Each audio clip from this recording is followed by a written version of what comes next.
వృషభ రాశి వాళ్లకు ఈ వారం స్థిరత్వాలు కలిసి వస్తూ ఉంటాయి. ఎంత కష్టపడితే అంత ప్రయోజనాలు పొందుతూ ఉంటారు.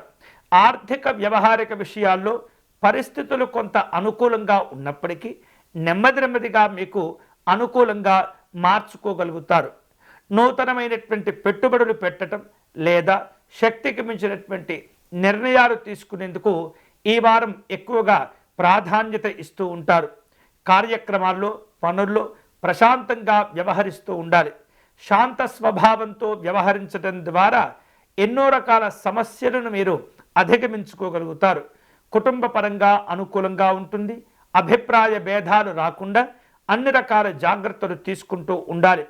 వ్యాపార వ్యవహారాలను నిర్వహించేటప్పుడు ప్రణాళికలతో కూడినటువంటి వ్యవహారాలు ముందుకు తీసుకువస్తూ ఉండాలి.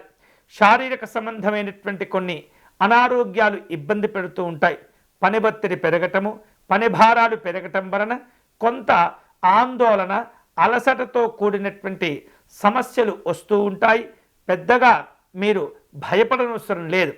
ఇక రాజకీయపరమైనటువంటి కార్యక్రమాల్లో ఈ వారం జాగ్రత్తలు తీసుకోవాలి. సాంఘిక జన సంక్షేమ సంబంధమైనటువంటి కార్యక్రమాల్లో పాల్గొంటారు. స్త్రీలు తమ ఆరోగ్యాలను జాగ్రత్తగా కాపాడుకోవాలి.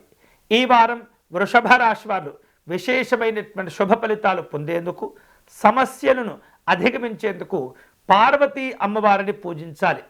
పార్వతీ అమ్మవారికి కుంకుమ పూజను నిర్వహించటము, పేదవారికి పాలు, పెరుగు, వెన్నను దానం చేయటం మంచిది.